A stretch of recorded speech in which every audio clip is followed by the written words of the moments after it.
So, good afternoon, everyone. My name is Raquel. I'm pleased to welcome you all this afternoon to the last online session of the Speaking from the Margins lecture series for this year, for 2021. I'm glad to see so many of you on the screen. Our speaker today is our very own Julián Bértola, Dr. Juli for France. But before introducing Julián, I would like to say that this talk has been recorded.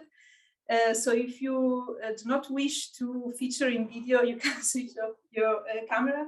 Otherwise, it's nice for the speaker to look at some friendly faces on the screen. So the video, the recording of the talk will be available afterwards on our YouTube channel. Our speaker is Julián Bértola, who studied in Buenos Aires and he got his PhD at Ghent University with a thesis dealing with Byzantine Scholia on Byzantine Scholia on historians. He successfully defended the thesis earlier this year, and he is now a postdoctoral fellow of the Research Foundation, the Flemish Research Foundation here at Ghent University. He's going to talk today on book epigrams, verse Scholia, and some linked cases, versified paratexts on historiography and their interplay. The chat will be closed during the talk, but afterwards, after the talk, there will be ample space for discussion. Now, Julián, the floor is yours. Hello, everyone. I will try to share my screen. Is the PowerPoint visible for everyone? Then I will just start. So the introduction of this lecture will be shamelessly self-referential. In a series of lectures organized by the DBBE, it is unavoidable for me to talk about the crucial years I have spent working closely with the database, exposed to the book epigrams, and enjoying the collaboration with its team members.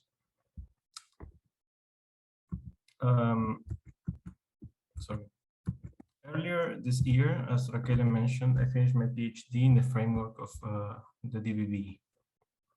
Initially, I was hired to study the medieval reception of ancient Greek literature in book epigrams. But as it happens, my research drifted into something else, or at least into something more specific, if you want. I ended up doing a dissertation on verse Scholia on historians. Verse Scholia are exactly this: marginal commentaries written in verse and found along the passages under discussion. This example is from a manuscript of Herodotus I studied. In folio 87 verso of Laurentianus Pluteus 70.6, two poems referred to Herodotus' histories 272, 173. These epigrams are somewhat different from book epigrams properly speaking. Book epigrams stricto sensu are generally written before or after the work to which they refer, and rarely simultaneously, so to say, in the actual margins of the folio. They also refer to the book as a whole. For example, pointing at the scribe who copied it, the author who composed it, or the mecenas who funded its manufacture. Thus, verse Scholia are not prototypical book epigrams, even if they share some traits with them, the most important of which is the verse form. Verse Scholia and book epigrams may in fact occur together in a manuscript and recall each other. In this presentation, I will investigate some cases in which traditional book epigrams help to better understand the verse Scholia and vice versa, mainly in point 1 in the structure. I will also present some cases in which the classification just outlined seems to collapse and the boundaries between verse Scholia and book epigrams become blurry, mainly in point 2, followed by some conclusions in point 3. So let's get started with 2 cases in which book epigrams complemented my research on verse Scholia. This rather long book epigram appears at the end of some manuscripts of Herodotus' histories from the 15th century. The image is from the manuscript in Paris. The poem, which is unedited but available in DBBE, is composed of 22 hexameters full of Homeric references. Some of them are here marked in red. In this epigram, the scribe addresses a patron of high rank who commissioned the book and politely demands his payment. So the godlike lord is addressed, who enjoys history and earnestly commanded the scribe to accomplish this volume. This volume is the history by the divine Herodotus, and he says, "I have done this again for the patron who enjoys the wisdom that history shows to the mortals." And again, he earnestly finished this book as a service to the patron, radiant Lord and our guardian, he calls him. And in the last line, he asks for his payment. This is a fine piece of poetry, even if at times the poet struggles with the prosodic rules of the hexameter and resorts to Homeric formulas that render a sort of pastiche. The use of the hexameter is somewhat marked, as the default verse for Byzantine book epigrams is the dodecasyllable. For example, the rest of the epigrams mentioned in this presentation will be dodecasyllabic. The poet also shows off his familiarity with Herodotus' text and its scholarship. For example, in verse 16, crammed with Herodotian references, here marked in blue. So these 3 terms appears both in Herodotus, but also in the so-called dictionary of Herodotus, with the correspondent translation into more accessible Greek. The 3 manuscripts containing the hexametrical poem ultimately descend from Parisinus Graecus 1633, from the 14th century. Remarkably, the Ambrosianus and the Parisinus Graecus 1635 also have 4 verse Scholia, a total of 14 dodecasyllables, which comment on passages around the end of Book 6 and the beginning of Book 7 of the histories. The epigrams are partially reproduced in a 4th manuscript, the one in Oxford, again from the 15th century, but absent from the Napolitanus. Nina Sietis first informed me about these epigrams in the manuscript in Milan, and we plan to write an article on the subject. Now, Parisinus Graecus 1633 does not have the hexametric book epigram nor the verse Scholia, so that is necessary to postulate an intermediate manuscript between Parisinus Graecus 1633 and its copies. Here I call it Alpha. Manuscript Alpha must have been copied by the poet behind our hexametrical book epigram at the behest of a powerful patron and ruler. The scribe added the dedicatory verses at the end of the task, which is to be dated to between the second half of the 14th century and the first quarter of the 15th. The verse Scholia, which were probably added in manuscript Alpha by a second hand, support a context of circulation and consumption of Alpha at court. The same aristocrats addressed in the hexameters seems to be counseled in the verse Scholia.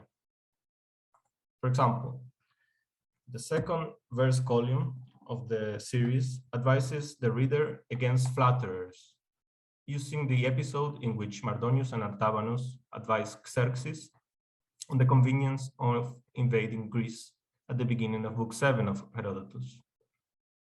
A certain parenetic gnomic tone is found in the rest of the epigrams, which show interest in kings and court dynamics, and thus make us think of the so-called mirror of princes genre. The structure is repeated in the other verse Scholia. The last two verses are introduced by a gar, as if there were lessons or morals to be drawn from the different scenarios presented in the first two verses. There is more work to be done with these epigrams, which I hope to do in the near future, but I do believe that the hexameters help to put the verse Scholia in context. Our next book epigram is found at the end of Vindobonensis Historicus Grecus 53, a famous manuscript of Nikitas Choniatis' history from the beginning of the 14th century. The poem describes the restoration and rebinding of the manuscript by, that is, on behalf of the Bishop of Enos, a city in Thrace, now Enes in Turkey.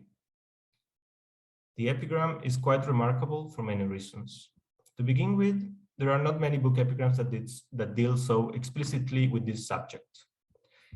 True, some elements of the poem are repeated in other book epigrams time and again.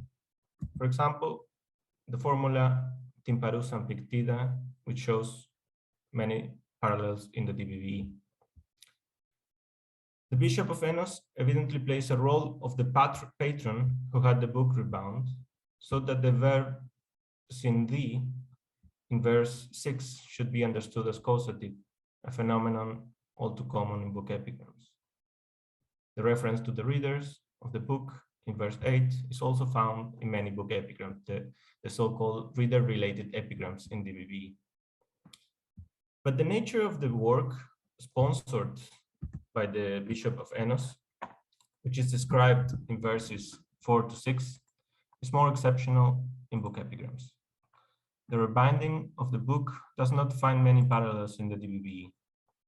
The damage of the book in DBBE types, for example, includes only one relevant parallel, the type 6072, with its corresponding occurrence 23590 in folio first recto of Parisinus Grecus 550, which is discussed by Daniele Bianconi's most recent book. A poem by Emmanuel Felice on the Gospels talks about synthesis, but Bianconi, in another contribution, believes that Felice here refers to chords working as clasps. In our poem, the synthesis seems not to refer to the external fastening, but to the internal sewing of the book. Our epigram also reminds of other non-versified notes, such as the one by John Hortasmenos at the beginning of the 15th century in folio 1 recto Vindobonensis Medicus Grecus 1, in which he describes his restoration of the famous Dioscorides from Vienna and mentions his patron. Another remarkable feature of this epigram for the purposes of this presentation is the mention of Enos in verse 6. A number of verse Scholia in this manuscript show striking parallels with the work of Ephrem of Enos, who composed a verse chronicle in the first quarter of the 14th century. See, for example, these two verse Scholia, numbers 18 and 19 in my edition, that appear in folio 9 verso of Vindobonensis Historicus Grecus 53, copied in the margins of a passage where Nikitas Choniatis describes the invasion of the Hungarians and the later victory of Emperor John II Komnenos against them. Below, we can see that the Chronicle of Ephrem treats the episode with more elaboration, but repeating some verses and expressions. We knew already that the Ephrem of Enos had used Nikitas Choniatis as a source, and I have argued elsewhere that the epigrams represent a first approach of Ephrem to his source, and that these versified reading notes were later used, revised, and incorporated in Ephraim in composing his chronicle. Now, the verse Scholia are to be found in other manuscripts, and according to the stemma, they were probably copied by Ephraim in the now lost manuscript Ita. From internal evidence, scholars already knew that Ephraim had used a manuscript from the shorter version of Nikitas Choniatis, whose archetype is here Vita. However, the book epigram naming the city of Enos is exclusive to the Vindobonensis Historicus Grecus 53. The last remarkable feature of our book epigram can help to explain the situation. As you may have noticed, the epigram is copied in the verso of a piece of parchment attached to the end of an otherwise paper manuscript. How does this happen?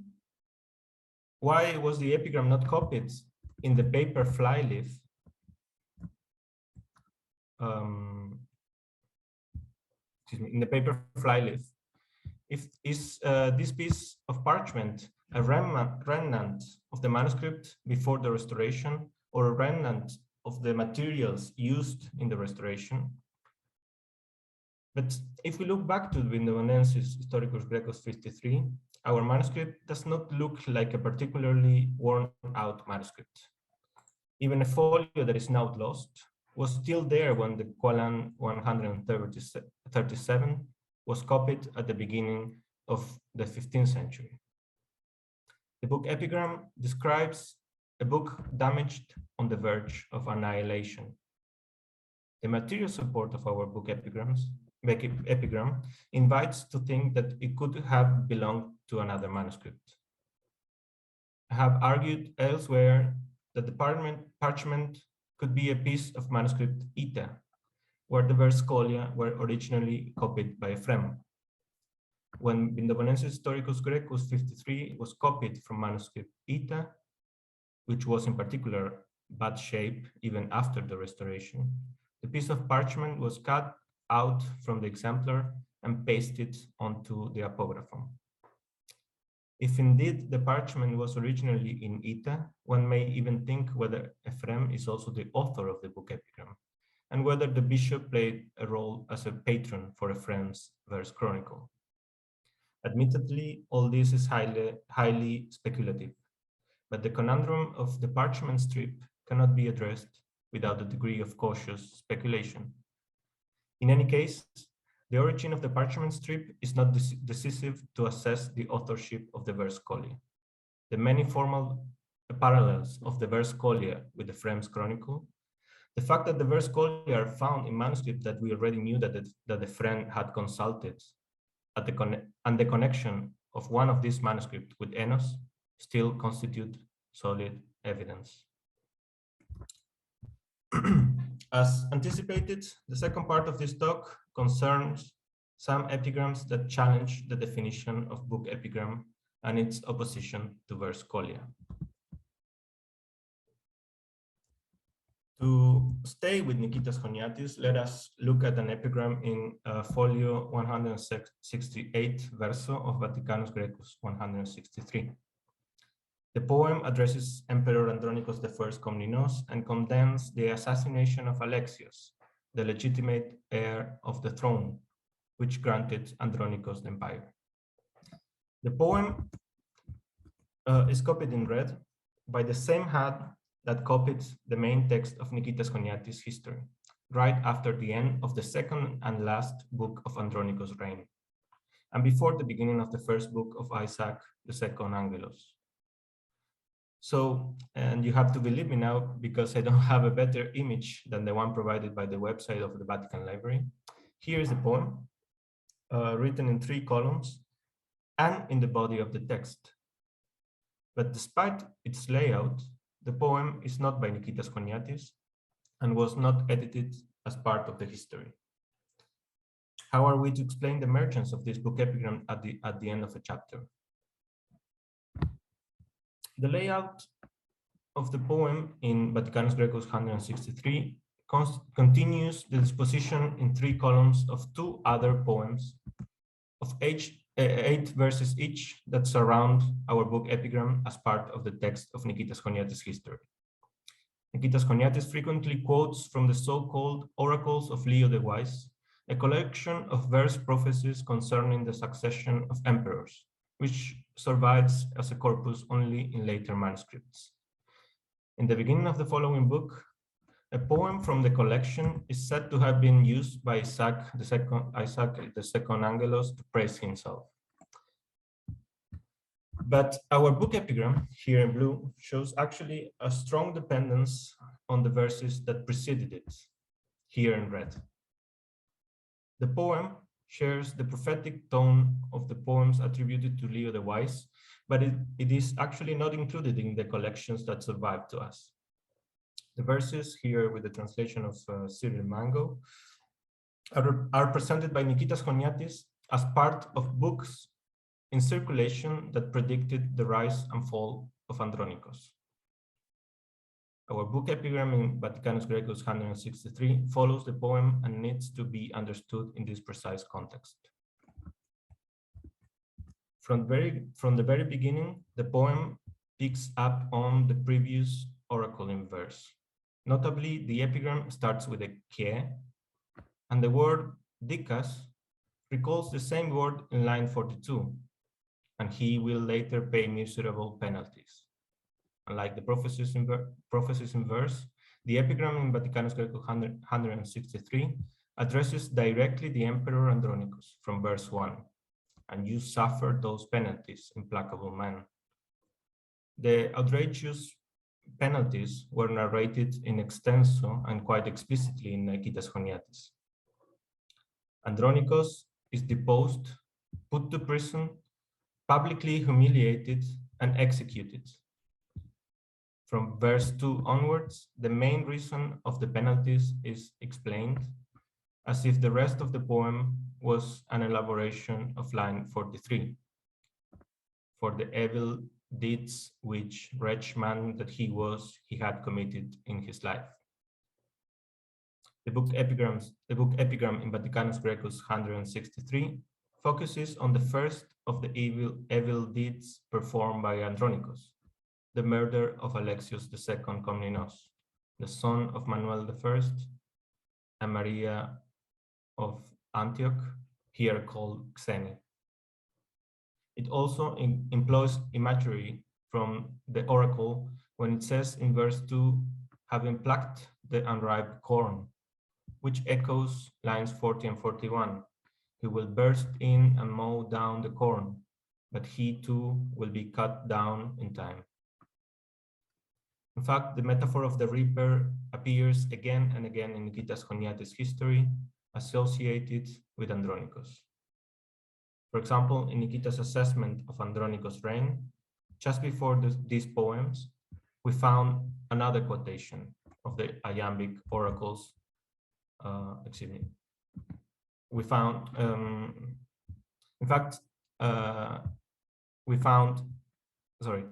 we found another quotation of the iambic oracles of Leo the Wise, only one verse this time, which echoes the last line of this other oracle. For he who bears a dagger will not escape the sword. This characterization brings to mind another episode of Nikitas Choniatis' history, the self-representation of the Emperor Andronikos in his future mausoleum at the restored Church of the 40 Martyrs. Outside the door of the church, Andronikos had a portrait of himself done in which he was wearing peasant's clothes, and this is important, was holding a sickle in his hand. Hanging from the sickle, a young, beautiful boy was represented. Notably, the word mirakiskon is used there exactly as in our epigram in verse 3. Nikitas Choniatis interprets that Andronikos purposefully wanted to communicate his unlawful deeds, namely that he had killed the heir and usurped the throne. The epigram in Vaticanus Graecus 163 follows the same interpretation and elaborates on the motive of the untimely harvest. See, for example, verse 2. The elaboration includes the comparison of Alexius, the second with the uprooted ear of corn, verses 2 to 4, of his mother with the sown field, verses 5 to 6, and of the father, Emperor Manuel I Comnenus, with the sower and farmer. Our book epigram, therefore, does not pretend to be another verse oracle. Conversely, it seems an exegetical variation on motifs present in immediate and less immediate context in the history of Nikitas Choniatis.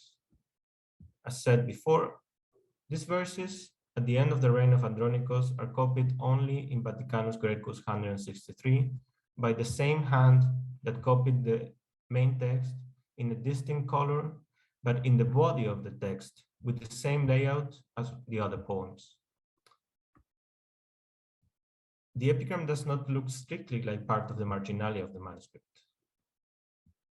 Now, unlike the verse Scholia by Ephraim of Enos, which are to be found in the shorter version of Nikitas Choniatis' history, Vaticanus Graecus 163 is actually the most representative manuscript of the last and longer version, revised but unfinished because of the death of the author, the so-called augmented version. In comparison with the shorter version, the augmented version adopts a more personal style and is more generous in critical passages regarding Andronikos, for example. The corrections and additions in Vaticanus Graecus 163 are by Nikitas himself, but also by the first readers of his work from the close circle of Nikitas' acquaintances, among whom a draft was in circulation, although it is not easy to distinguish exactly who did what. It is reasonable to attribute the poem in Vaticanus Graecus 163 to one of the members of Nikitas' circle, rather than to Nikitas himself, since there is no apparent reason why Nikitas would add a verse appendix to the final chapter on Andronikos.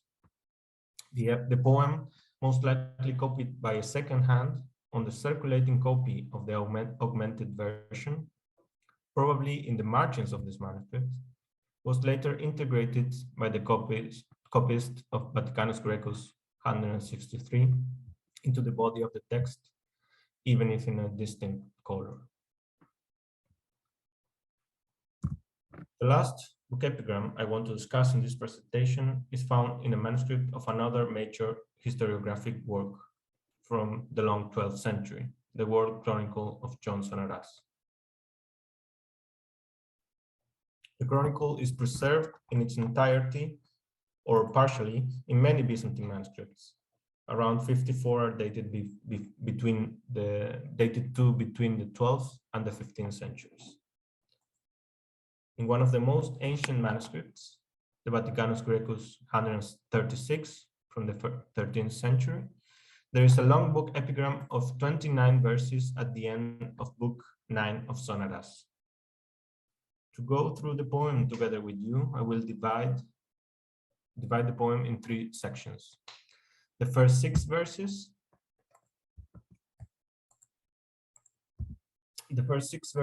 praise the author and resort to a popular metaphor, that of the author as a bee who gathers his material from the flowers of previous literature to produce a new work. The motif is present in many book epigrams, some of which have been discussed by Christophe de Moon, but some other parallels are to be found in the DBBE, such as type 3025. The second section, the longest, verses 7 to 21, is a summary of the first 9 books of Sonaras, everything that is before our poem in the manuscript. It was Theophili Kabianaki who analyzes this epigram in her PhD thesis, soon to be published as a monograph, the first to point out that the poem largely works with the summary of the first part of the chronicle in the proem of Sonaras. For example, just like in the proem of Sonaras, the poem only quotes Flavius Josephus as a source, besides the Bible. And again, just like in the proem of Sonaras, The book epigram starts from the sources, verses 8 to 12, and transitions into the episodes narrated. In DBBE, there is an interesting book epigram on Josephus, type 3542, that enumerates the contents of the Jewish antiquities likewise. The last section of the poem, verses 22 to 29, returns to the metaphor of the honey and introduces another figure, another metaphor that explains the subtitle of this last part of my talk. The thirsty reader, see verses 23 and 28, wants to continue learning about the emperors of the Romans and what comes next in the chronicle. To the question in the last verse of the book epigram, where will I receive the rest of the flow of honey? One may ask back why the poet does not just turn the page. In fact, the Vaticanus Graecus 136 preserves the whole chronicle.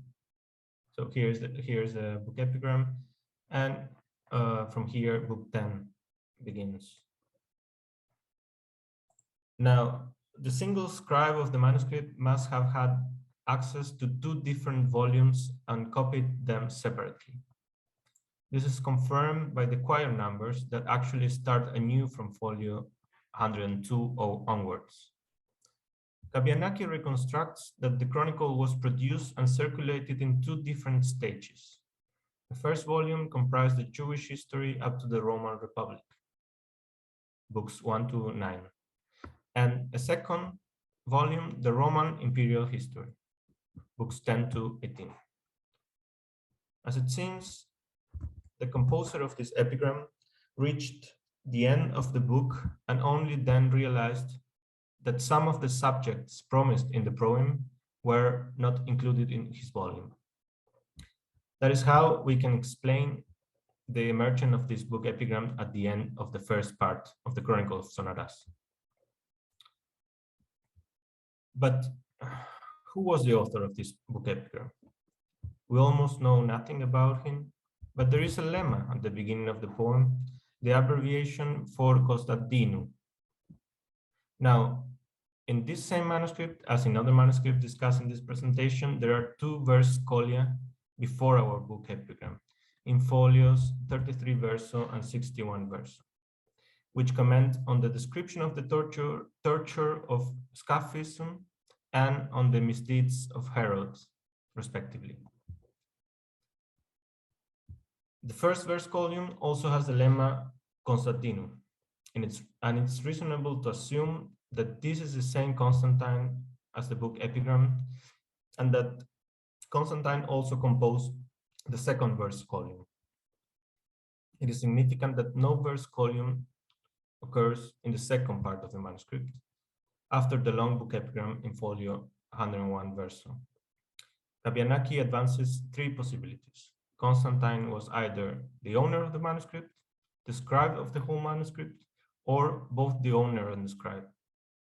I believe that there is one more option. Constantine could be a reader of the model of the first part of Vaticanus Graecus 136, which copied 2 verse Scholia in his exemplar and 1 long book epigram at the end of the manuscript he was reading. When the scribe of Vaticanus Graecus 136 copied the text and all the marginalia, the different layers visible in the model became invisible, and when the first part was put together with the second, the epigram was recontextualized. The scenario is still hypothetical, but once we will have a proper critical edition of the chronicle, we will be able to understand the relation of the manuscripts of Sonaras and to better assess this and other issues. I have been speaking for too long, and it's time to put an end to this lecture, but not without drawing some general conclusions from the examples that we have discussed. So, to summarize, we have discussed 2 book epigrams that help to put in context verse Scholia in the same manuscript, and 2 book epigrams that refer to more restricted passages and seem to be oddly placed. Oddly placed. These limit cases, the verse Scholia and the proper book epigrams, all need to be understood as a continuum in the broad spectrum of the marginal interventions of Byzantine scribes, authors, and readers. The categories I used, handy as they may be, are superimposed on the complex and multi-layered reality of the manuscripts. To grasp the circumstances in which manuscripts were used and texts were produced, the apparatus of the marginalia should be considered in its different functions as a whole, even the non-versified marginalia. In this respect, I would like to bring one last issue, to leave an open question before finishing. Does the distinction between verse Scholia and book epigrams really work? Verse Scholia seems to be less inscriptional, one may say, and more intellectual. Verse Scholia focused less on the book as an object and more on the elusive concept of the text. Yet again, these texts should be understood in their particular material instances. The common thread is the use of verse, with all the implications and connotations that poetry has in Byzantine. And thus, book epigrams and verse Scholia seem to deserve a joint study. Thank you for your attention.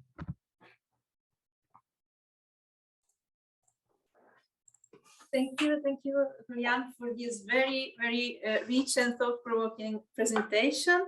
You have given us a lot of material and a very clear overview of some important aspects of readership in Byzantium. I'm sure there are questions or suggestions, remarks, comments. If you want, you can raise your virtual hand or type your questions into the chat and I will read them aloud.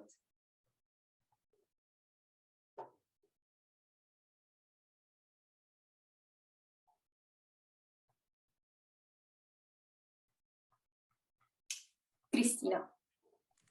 Thank you, Rachele, and thanks, Julián. It was amazing, especially the part about this thirsty reader. I enjoyed it a lot. But I have a question about the first epigram you presented to us, the Hexameter on Herodotus. I was fascinated by, you mentioned the fact that we also encounter in the language some references of the Homeric text, and I was wondering, can you elaborate a bit about the language of this epigram, linked also to the meter that is used here, which is the hexameter, right? So what about this linking of the pagan past? And if there are also some hints, let's say, of instead some biblical references or Christians references on it. Thank you so much. Thank you, Christina. Yes, it's a very interesting epigram, I find. So the language you were asking first is, of course, as you say, much Homerizing, but it is quite correct, I would say. I was thinking of Metochitis, who also has this very idiosyncratic hexameters, because, as I said, the poem is to be dated to around the period where Metochitis worked. Well, actually later, but still. I found that there were not so many licenses, so to say, so many exceptions to. I spotted some metrical problems, one may say, but nothing too serious. So I think these are quite correct hexameters. Of course, the poet is using Homeric formulas and full verses. About the Christian references, I couldn't find more, but it is interesting. I may share once again the poem. if I may. So this this line here is actually taken. I should check this maybe. I have it written somewhere, but it's taken from Homer, and the thing is that eparas actually normally means a curse, right? So, or this is how we usually translate this phrase in or how Homer is translated into modern languages. So I want to get to the reference to give you the full reference.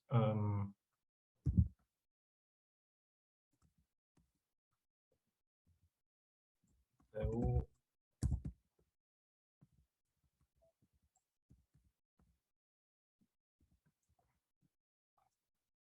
yes, so this line is to be found in the Iliad, book 9, verse 456, sorry.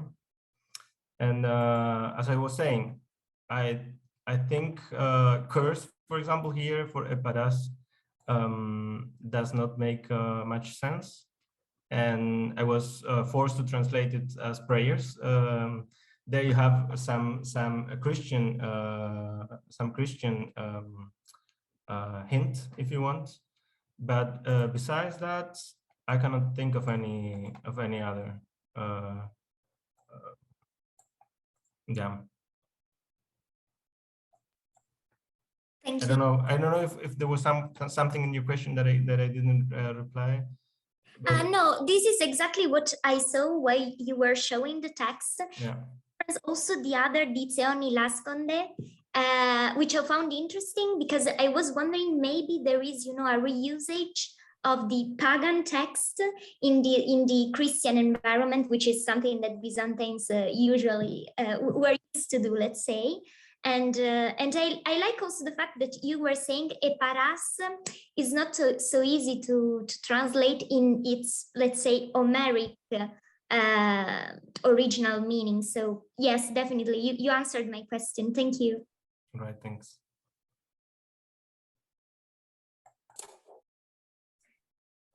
There is a question from the chat. Louise Marion asks whether you have seen verse Scholia in church historians, Eusebius, Socrates, Osman, Theodoret, or later, and also book epigrams.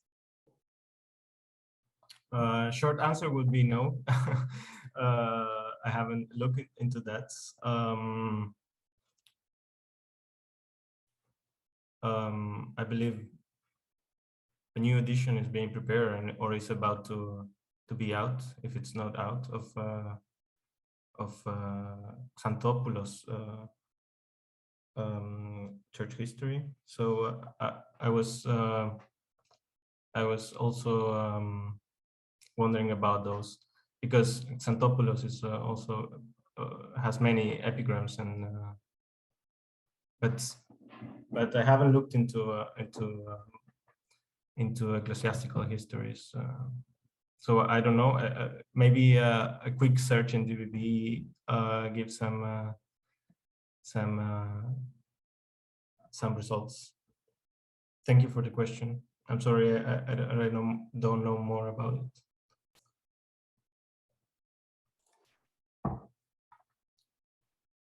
Are there more questions?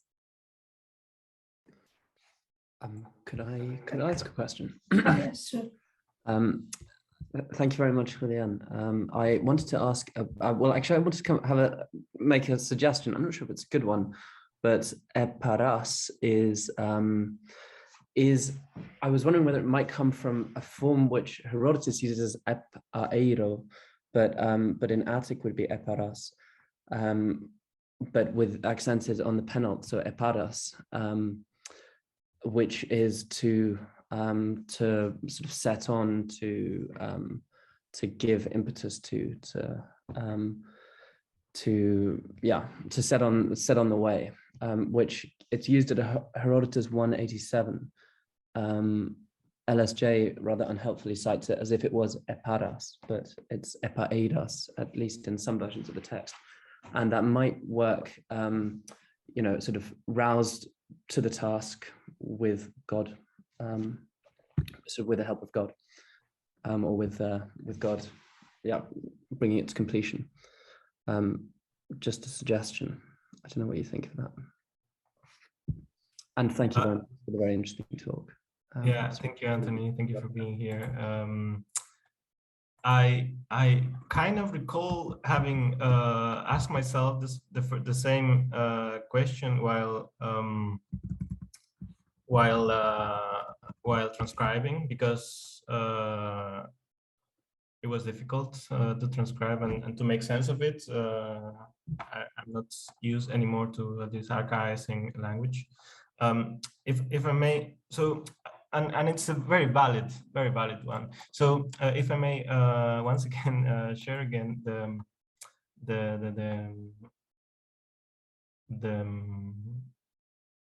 so this is the image of this epigram, and here you can see clearly that the accent is closer to the last line. So that's why eventually, and since it's yeah, it's something I should reconsider, but I was, I think, eventually convinced by the evidence of the manuscripts, and I believe the other manuscripts show more or less the same. So yeah, I will consider it again. But thank you. But thanks. Yeah, no, that seems clear.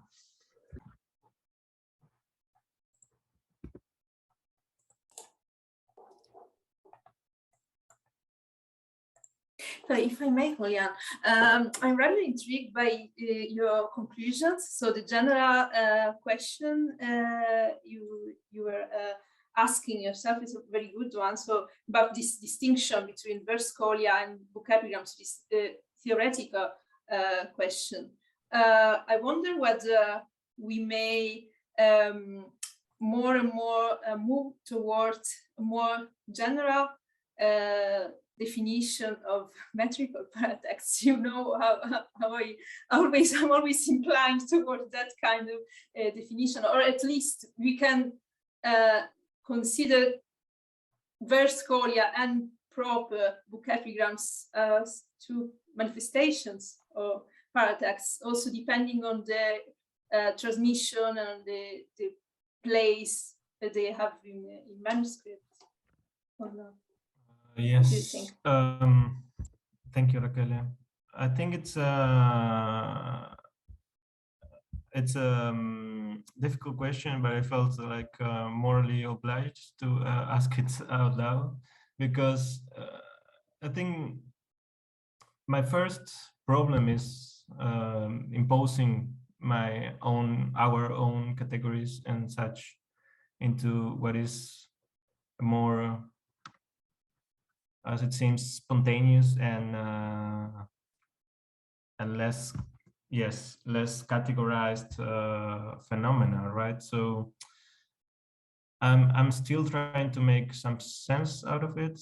Another issue that I was thinking when you were asking your interesting question is that I realized in preparing the lecture that I have used the word paratext in the title of the presentation. I have proposed this title, but then I realized that in my presentation I don't use paratext anymore. And while realizing this, I thought that this is not coincidence. I think I am I feel less invited to use these complex categories, because either you have them very well defined and established, or they can become like sort of empty names. So I was using again vague terminology like marginalia and so on, but yeah, I think I have not reached clear definitions, but I conform myself with being explicit about, again, as many layers or functions I can discover or make hypotheses about in the manuscripts I work with. That's a more the most honest I can do.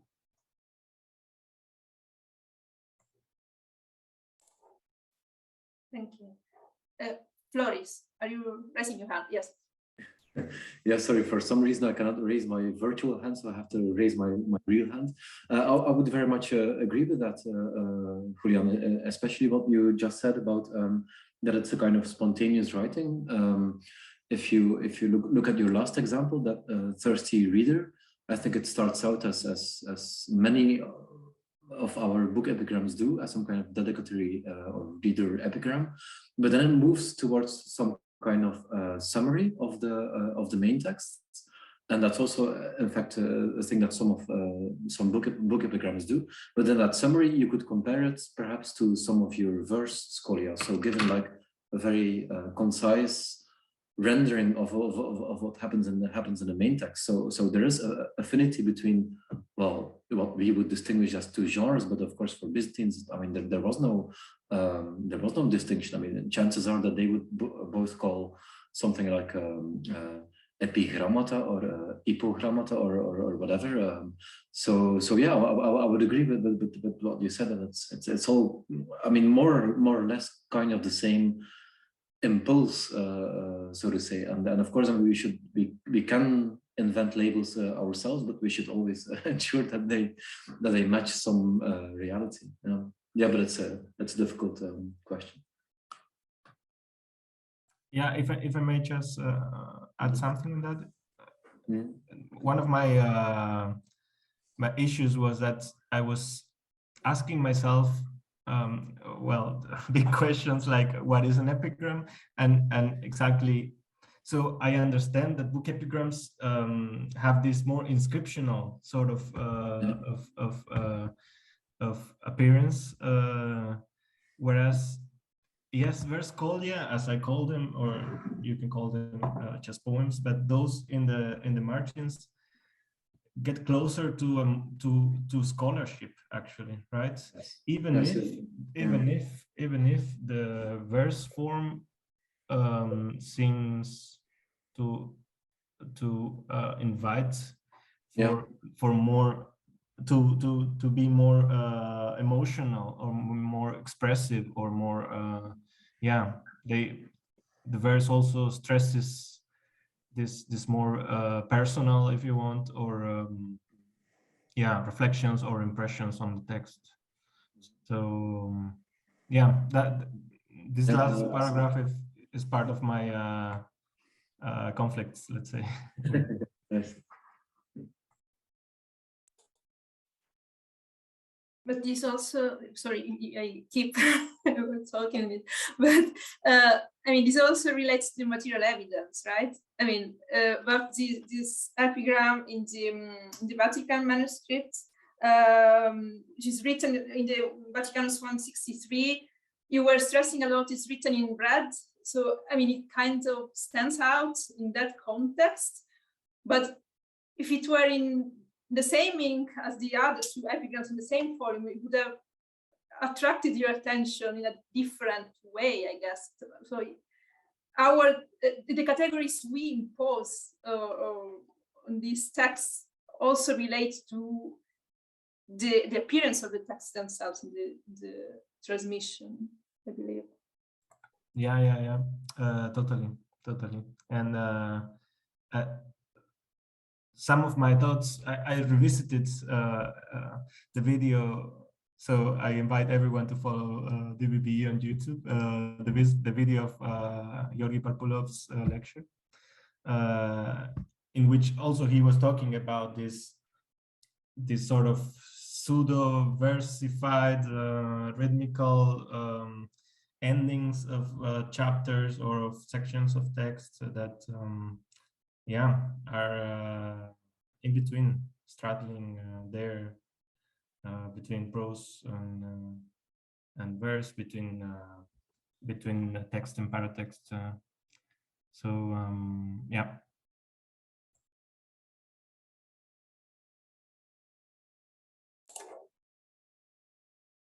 We still have time for one or two small questions. Anyone?